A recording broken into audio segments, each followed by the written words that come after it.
আপনি কি জানেন সারা বিশ্বের অসংখ্য মন্দিরের মধ্যে তারাপীঠ এমন একটি স্থান যেখানে দেবী মা তারাকে শ্মশানের পাশে কেন পূজা করা হয়, কেন এক মাতৃরূপী দেবী শ্মশানে বাস করেন। আজ আমরা জানব মা তারা ও তারাপীঠে সেই ভয়ঙ্কর অথচ অলৌকিক সত্য কাহিনী। মা তারা হলেন আদ্যশক্তি মহামায়ার এক বিশেষ রূপ।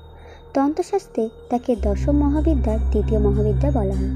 তারা শব্দের অর্থ হলো যিনি পার করিয়ে দেন, অর্থাৎ যিনি জীবনের সকল দুঃখ ভয় ও বিপদ থেকে ভক্তকে উদ্ধার করেন। মা তারার রূপ অত্যন্ত রহস্যময়। এই রূপ আমাদের শেখায় মা সকল শক্তি উৎস। শ্মশান মানেই মৃত্যু, আর মৃত্যু মানে মানুষের সব থেকে বড় ভয়। কিন্তু তন্ত্রমতে শ্মশান কোনো ভয়ের স্থান নয়, এটি জীবনের সত্য উপলব্ধির স্থান।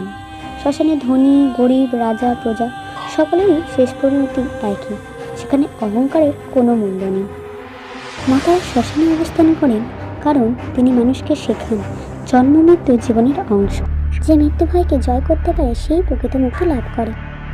পুরাণ অনুসারে দেবী সতী যখন যোগাগ্নিতে দেহত্যাগ করেন তখন শোকাহত মহাদেব তার দেহ কাঁধে নিয়ে বিশ্বভ্রমণ করতে থাকেন।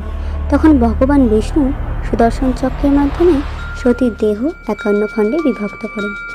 বিশ্বাস করা হয় তারাপীঠে দেবী সতীর তৃতীয় নয়ন পতিত হয়েছিল, তাই এই স্থানকে অত্যন্ত শক্তিশালী শক্তিপীঠ রূপে মনে করা হয়। তৃতীয় নয়ন জ্ঞান শক্তি ও আধ্যাত্মিক জাগরণের প্রতীক। তারাপীঠের কথা বললে বামাখ্যাপার নাম না বললেই নয়। তিনি ছিলেন মা তারার অন্যতম শ্রেষ্ঠ সাধক। লোককথা অনুযায়ী বামাখ্যাপা রাতের পর রাত তারাপীঠের মহাশ্মশানে ধ্যান করতেন। অনেকে দাবি করেন তিনি স্বয়ং মা তারার দর্শন লাভ করেছিলেন। ভক্তদের বিশ্বাস মা তারা তাকে নিজের সন্তানের মতো স্নেহ করতেন। আজও অসংখ্য মানুষ বামাখ্যাপার অলৌকিক ঘটনার কথা শ্রদ্ধার সঙ্গে স্মরণ করেন। মা তারা আমাদের শেখান জীবনের সব কিছু একদিনে শেষ হয়ে যাবে।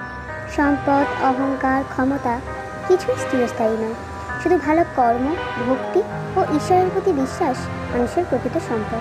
তাই শ্মশান ভয়ের নয়, বরং আত্মজাগরণ ও মুক্তির প্রতীক। আর সেই কারণেই মা তারা শ্মশানে পূজিত হন। মা তারার এই রহস্যময় কাহিনী আপনাদের কেমন লাগলো কমেন্টে লিখুন। জয় মা তারা। ভিডিওটি ভালো লাগলে লাইক শেয়ার এবং সাবস্ক্রাইব করতে ভুলবেন না। জয় মা।